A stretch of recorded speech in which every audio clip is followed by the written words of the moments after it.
غریب پروری بہت بڑی بات ہے اور یہ بہت اعلیٰ وصف ہے جو خدا کسی کسی کو عطا کرتا ہے۔ زبور شریف کے اندر لکھا ہے مبارک ہے وہ جو غریب کا خیال رکھتا ہے۔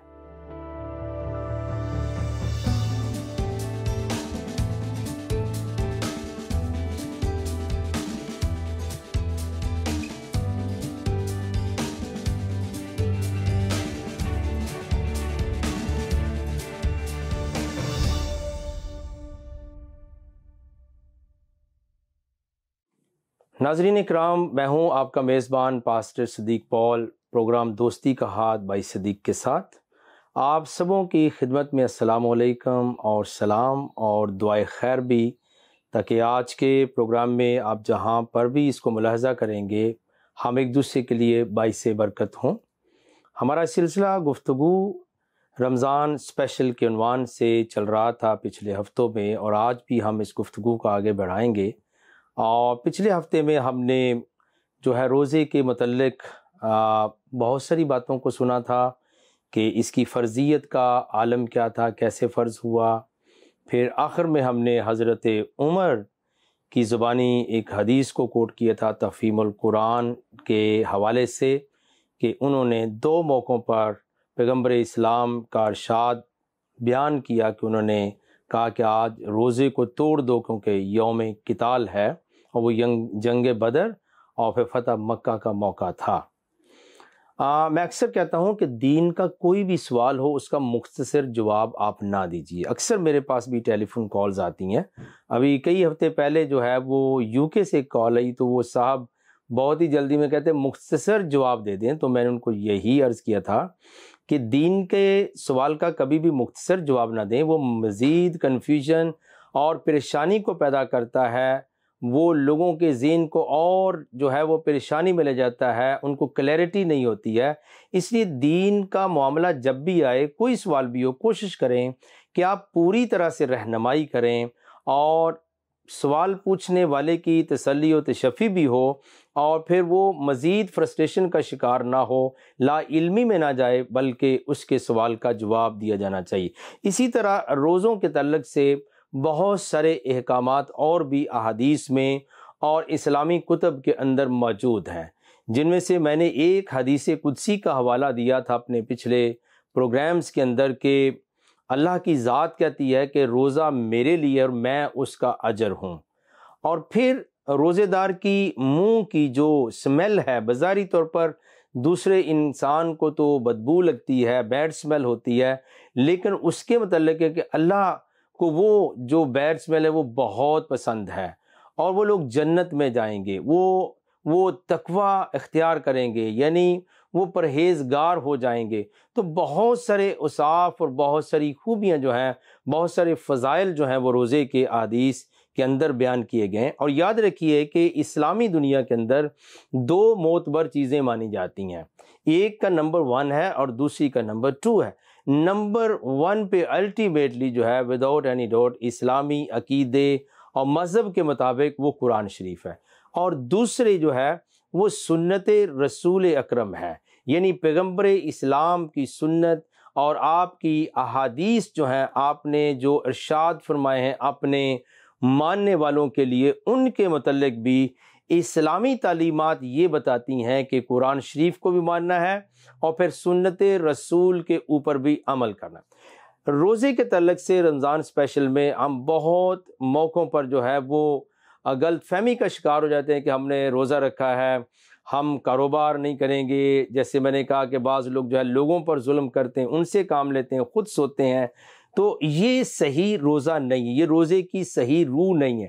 اور بہت سے لوگ ایسے بھی ہوتے ہیں کہتے ہیں تارک الدنیا ہو جاؤ، آپ معاشرت میں، آپ کی فیملی زندگی میں، آپ کے گھرانے میں میں کچھ نہیں کر سکتا جی، میں روزے سے ہوں۔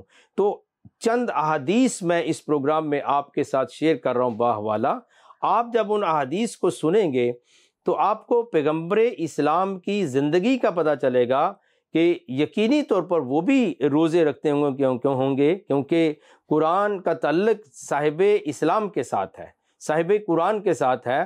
تو ان کی جو احادیث ہیں وہ میں آپ کے ساتھ چند احادیث ہیں وہ شیئر کرتا ہوں، اور آپ دیکھیے کہ وہ نظام معاشرت کو، فیملی لائف کو، خاندانی زندگی کو بھی نبھاتے تھے.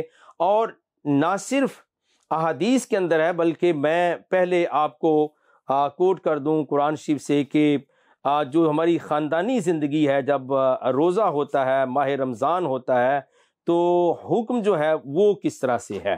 اور پھر ہم احادیث کی طرف آئیں گے اور اس میں سے آپ کو بہت اور بھی چیزیں آپ کے ساتھ میں شیئر کروں گا.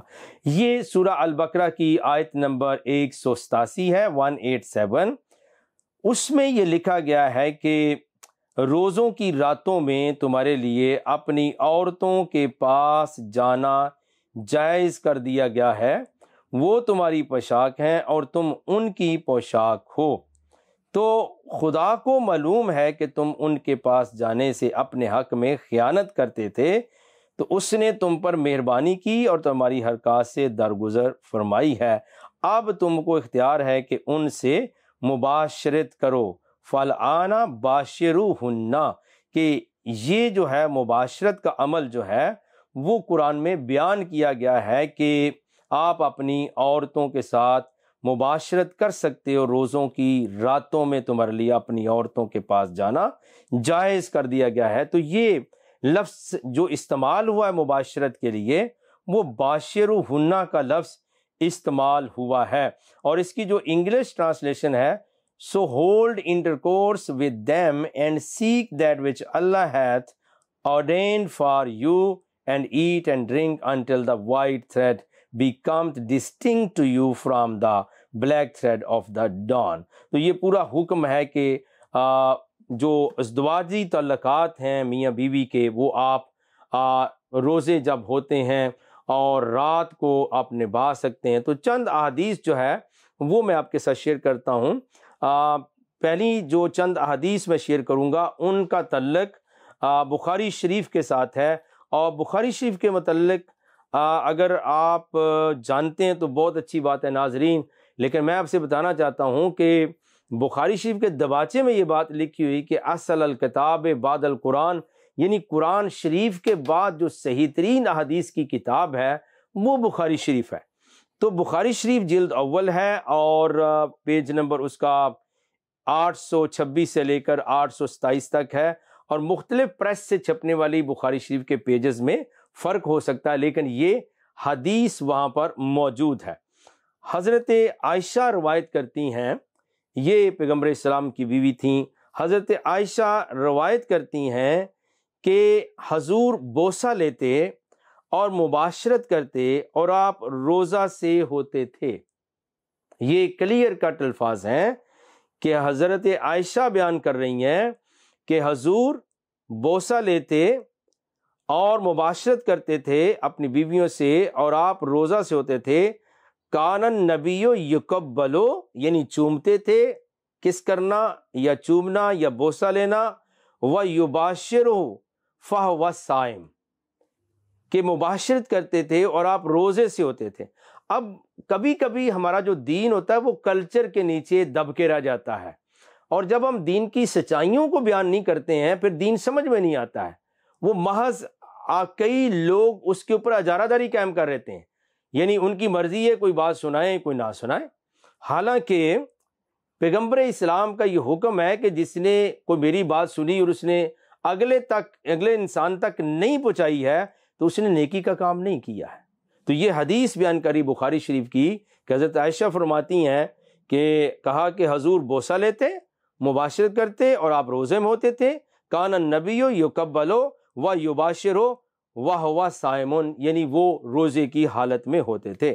جابر بن زید کہتے ہیں کہ اگر روزہ دار نے شہوت سے دیکھا اور اس کی جو لذت کے ذریعے کچھ مواد اس میں سے نکل آیا تو وہ کیا کرے کہ اپنا روزہ پورا کر لے. یہ حدیث کا، کیونکہ مختلف حالتیں ہیں، ہم سب انسان ناظرین کرام کمزور ہیں، ہماری حالتیں ہوتی ہیں. حضرت عائشہ فرماتی ہیں کہ حضور اپنی بعض بیویوں کا بوسہ لیتے اور آپ روزہ سے ہوتے تھے، پھر وہ ہنس پڑی، پھر وہ مسکرا دیں.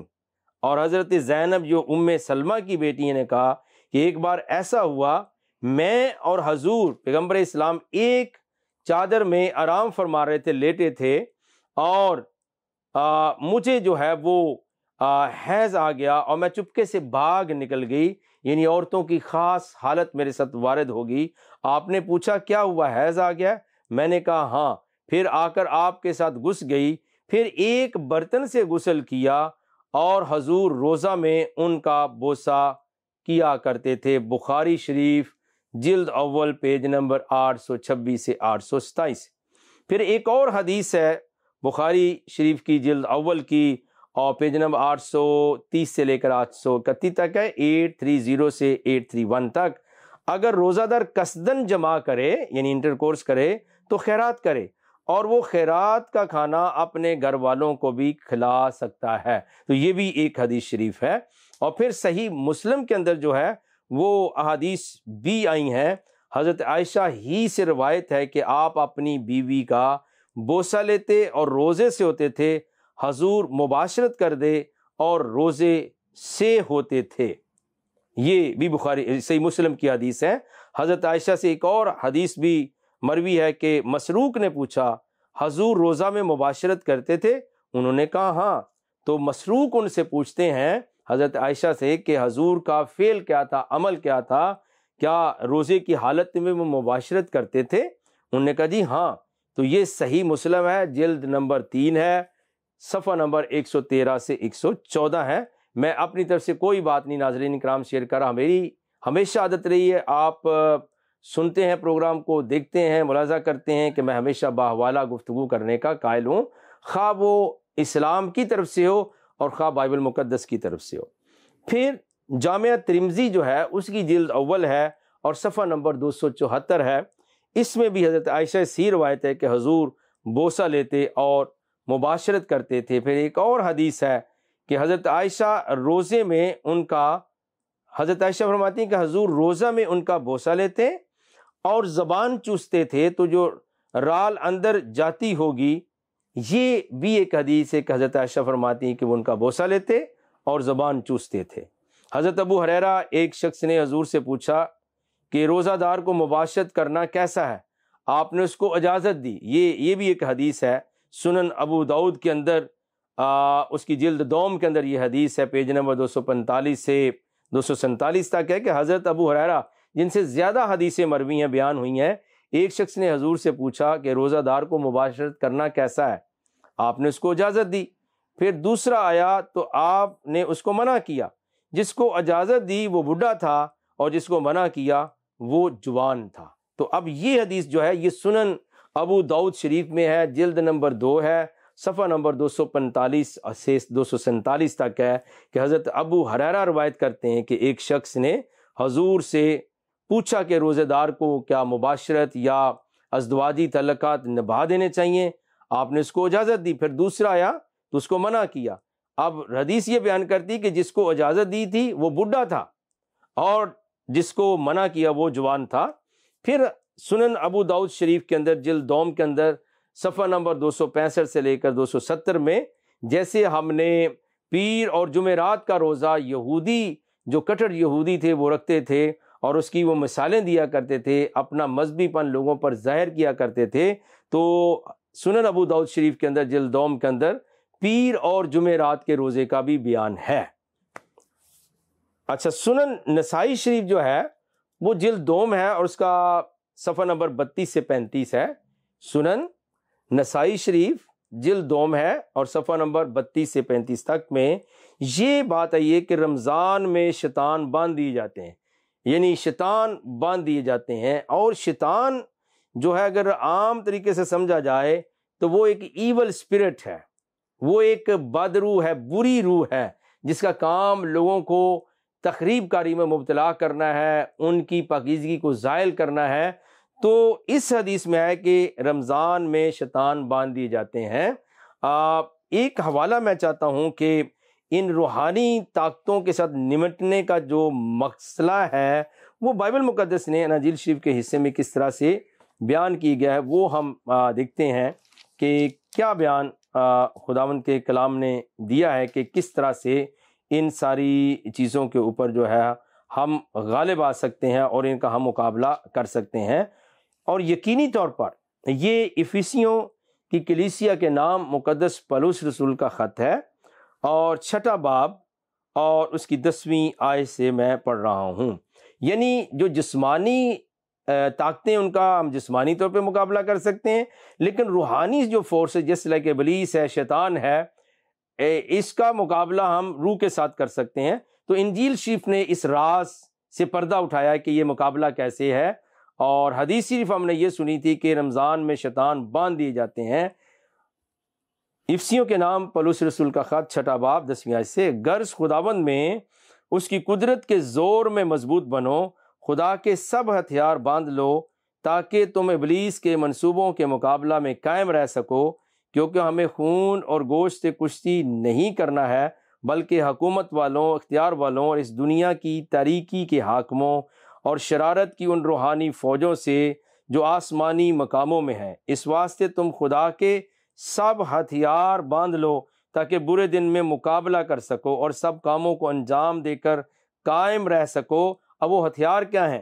پس سچائی سے اپنی کمر کس کر، راست بازی کا بختر لگا کر، اور پاؤں میں صلح کی خوشخبری کی تیاری کے جوتے پہن کر، اور ان سب کے ساتھ ایمان کی سپر لگا کر قائم رہو، جس سے تم اس شریر کے سب جلتے ہوئے تیروں کو بجھا سکو، اور نجات کا خود اور روح کی تلوار جو خدا کا کلام ہے لو، اور ہر وقت اور ہر طرح سے دعا میں اور منت کرتے رہو، اور اس گھر سے جاگتے رہو کہ سب مقدسوں کے واسطے بلا ناگا دعا کیا کرو۔ تو یہ ہے کہ جو روحانی فورسز ہیں، ان کے روحانی ہتھیار انجیل مقدس نے بیان کیے ہیں۔ بہرکیف ہم احادیث کی طرف آ رہے ہیں، کیونکہ احادیث کا بیان کرنا ضروری ہے، کیونکہ وہ پیغمبر اسلام کے افعال ہیں، آپ کی سنت ہے، آپ کے فرمان ہیں جو احادیث میں منقول ہیں۔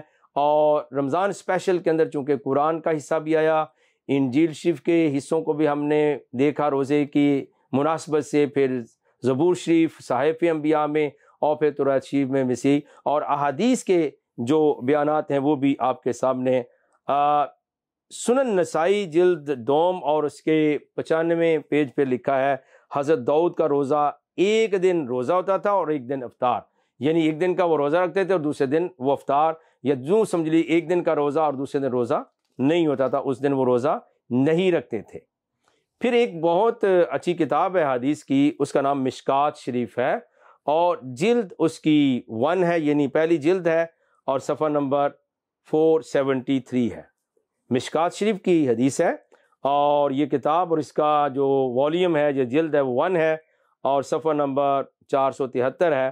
حضرت عائشہ فرماتی ہیں کہ حضور روزہ کی حالت میں میرا بوسہ لیتے تھے اور زبان چوستے تھے۔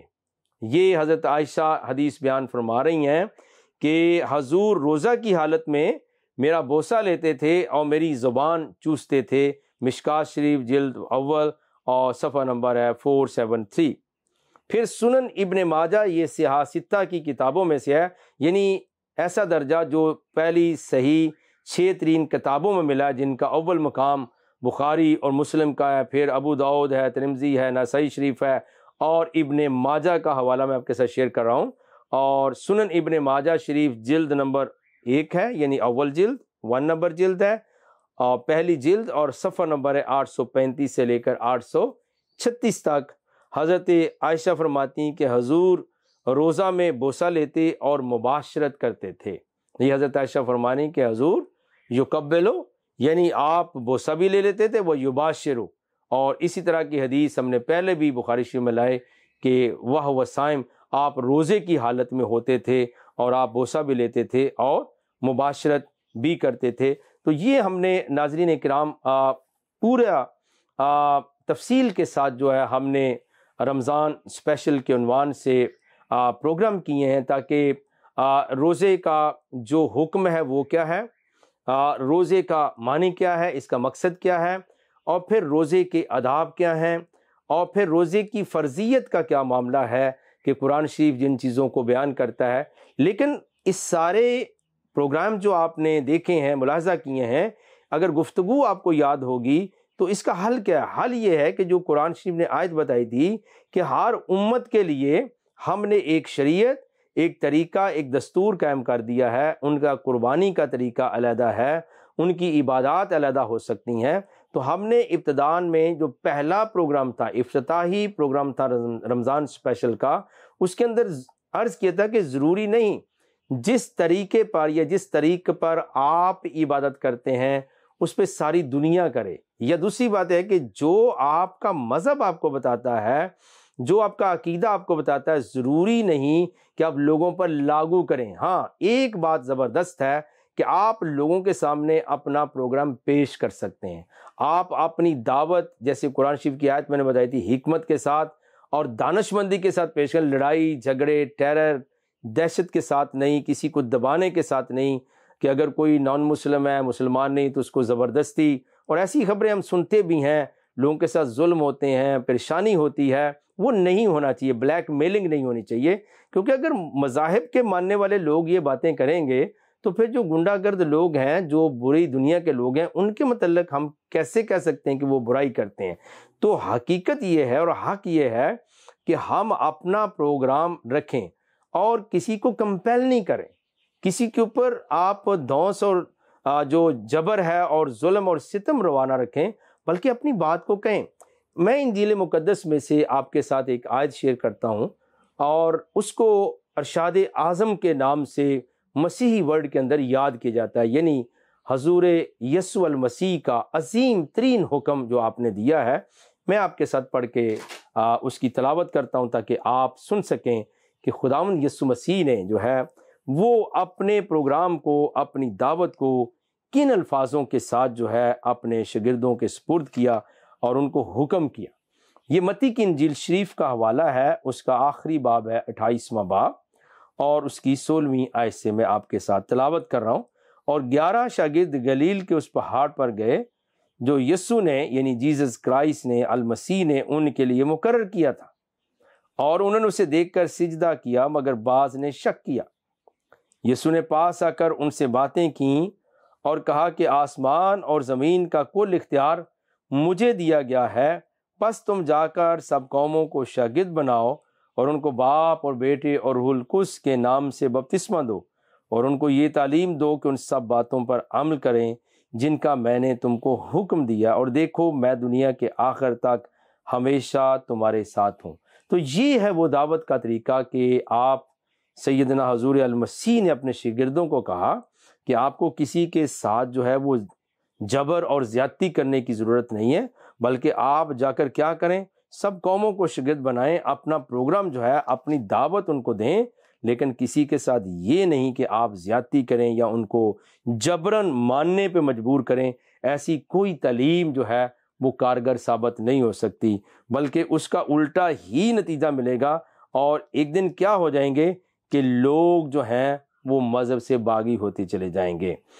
میں ایک شیعہ مسلم عالم کو سن رہا تھا کچھ دن پہلے، تو وہ کہتے ہیں کہ جو تشریح ہم اپنے دین کی کر رہے ہیں یا جبر کے ذریعے لوگوں پہ دین لگانا چاہتے ہیں، اب ان کی اپنی منطق تھی لیکن میں ہو انہیں کوٹ کرتا ہوں، وہ کہتے ہیں کہ اس کا منفی اثر ہوگا، یعنی ظلم کے ذریعے، جبر کے ذریعے، کمپیل کر کے، کسی کو فورس کر کے اپنے مذہب کی ڈھاک بٹھانا یا ان کے خلاف مقدمات بنا دینا، ان کو پھنسا دینا۔ ان کی لاجک یہ تھی، منطق یہ تھی کہ اس سے کیا ہوگا، کیونکہ ہم بھی اس دنیا میں رہتے ہیں اور جن کے ساتھ ہم ناجائز کر رہے ہیں وہ بھی اس دنیا میں رہتے ہیں، اور ان کا کہنا یہ تھا کہ ہم تو بڑی عمر کے لوگ ہیں، لیکن جو ہماری نوجوان نسل ہے وہ کیا کرے گی، وہ خود اپنے دین یعنی دین اسلام سے دور ہوتی چلی جائے گی کہ یہ کیا ہو رہا ہے۔ تو یہ ان کی منطق تھی سنی جو شیعہ سنی عالم کی مسلمان عالم کی بات تھی، اور وہ بیان کر رہے تھے کہ یہ اس طرح کا رزلٹ بھی پیدا ہو سکتا ہے۔ اور میرا ایمان یہ بھی کہ شیعہ اور سنی دونوں کے ہاں ایسی معتدل شخصیات موجود ہیں جو کہ اس ساری بات کو قابل قبول نہیں سمجھتی، قابل عمل بھی نہیں سمجھتی ہیں۔ تو ناظرین، یہ جو سارا پروگرام کا حصہ تھا، ہم نے اس کے اندر اس اپنے جذبے کو برقرار رکھا ہے دوستی کا ہاتھ بھائی صدیق کے ساتھ، کہ کاش کہ تیرے دل میں اتر جائے میری بات، کہ لوگ صرف مغالطے کے اندر نہ رہیں، لوگ طریقی کے اندر نہ رہیں، لوگ مس انڈرسٹینڈنگ کے اندر نہ رہیں، بلکہ یہ پروگرام میرا ایمان ہے دنیا کے کئی ممالک کے اندر دیکھا جائے گا، دیکھا جا رہا ہے، اور آنے والے دنوں کے اندر بہت سے لوگ اس کو دیکھیں گے۔ اور میری ایمان کی حالت یہ کہتی ہے کہ سچائی اپنے اندر طاقت رکھتی ہے، اور جب سچائی سے کوئی واقف ہو جاتا ہے پھر وہ کسی کا غلام نہیں رہتا، پھر وہ حق تعالیٰ کی بات کو سنتا ہے، وہ خدائے قدوس کے فرمان پہ اپنی جان بھی دینا پڑے تو وہ دے دیتا ہے، کیونکہ خدا کا کلام جو ہے وہ سونے چاندی کے ہزاروں سکوں سے بہتر ہے۔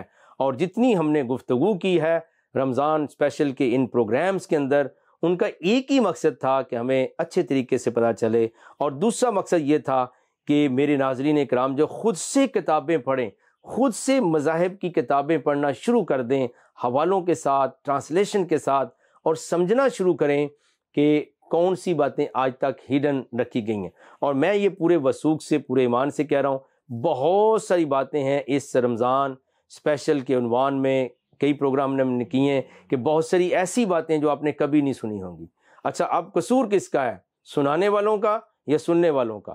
تو میں پہلا درجہ سنانے والوں کا، کیونکہ انہوں نے دین اب تک پہنچایا نہیں، انہوں نے پوری بات سنائی نہیں، انہوں نے جو بات اچھی لگی وہ سنا دی، اور جو اچھی نہیں لگی اس کو نہیں سنا۔ یہی تو تحریف ہے۔ اور وہ الزام یہ لگتا ہے جی مسیحیوں اور یہودیوں نے تحریف کی ہے، یہ تحریف زبانی ہر جگہ پر موجود ہے۔ اور اگر یہ جو دباچہ ہم نے سارا کلیکشن بیان کی ہے، اگر آپ نے نہیں سنا تو اس کا مقصد کیا؟ پہلے اگر آج سے پہلے نہیں سنا تو اس کا مطلب یہ کہ بتانے والوں نے اور سنانے والوں نے آپ کو کچھ سنایا ہی نہیں ہے۔ اس لیے ہماری استدعا یہ ہے کہ آپ اس کار خیر کا حصہ بنیں، آپ اس نیکی کو بڑھائیں، اور جب آپ اور ہم سب دنیا میں ایک دن نہیں ہوں گے، ہماری آوازیں، ہمارے کلمات دوسروں کو برکت دیں گے۔ یہ چراغ سے چراغ جلتا رہے اور روشنی سے روشنی بڑھتی رہے، کیونکہ یاد رکھیے نور کی خوبی یہی ہے کہ نور تاریکی کے اندر جا کر چمکتا ہے، اس کی ہمیشہ سے یہی خوبی اندھیروں کے اوپر غالب آ جاتی ہے، اور لوگوں کے دل خدا کے جلال اور عرفان سے منور ہو کر ہدایت پا جاتے ہیں۔ وقت ہوا چاہتا ہے کہ ہم آپس میں ایک دوسرے کے لیے دعا کریں۔ آپ جہاں کہیں بھی ہیں اپنے سر کو بارگاہ خداوندی کے اندر جھکائیں۔ رب العالمین، پیارے خدا قدوس اور مہربان باپ، ہم آپ کی شکر گزاری کرتے ہیں تو جو ساری قوموں کا رب، خالق اور مالک ہے، اور ہر کلام جو تیری طرف سے آیا خداوند وہ سچا اور مبین ہے۔ خداوند ان سارے پیغامات سے ہمیں برکت دے، اور جو سچ ہے وہ ہمارے دلوں کے اندر جڑ پکڑے، اور ہم اپنے دلوں کو سخت نہ کریں بلکہ تیرے فرمان پر اپنے کانوں کو آمادہ کریں، قبول کریں اور برکت پائیں۔ پاک خدا ناظرین کو بہت برکت دے، ان کے ساتھ ہو، یسوع مسیح کے نام سے مانگتے ہیں، آمین۔ خدا ان کے بے حد شکر گزار ہیں سارے پروگرام کے لیے، اور اپنی بہت ساری دعاؤں میں ہمیں یاد رکھیے گا، اور خاص طور پہ رمضان اسپیشل کا پروگرام آپ نے دیکھا، اور آپ سے گزارش ہے کہ دیکھتے رہیے گا پروگرام دوستی کا ہاتھ بھائی صدیق کے ساتھ۔ خدا حافظ۔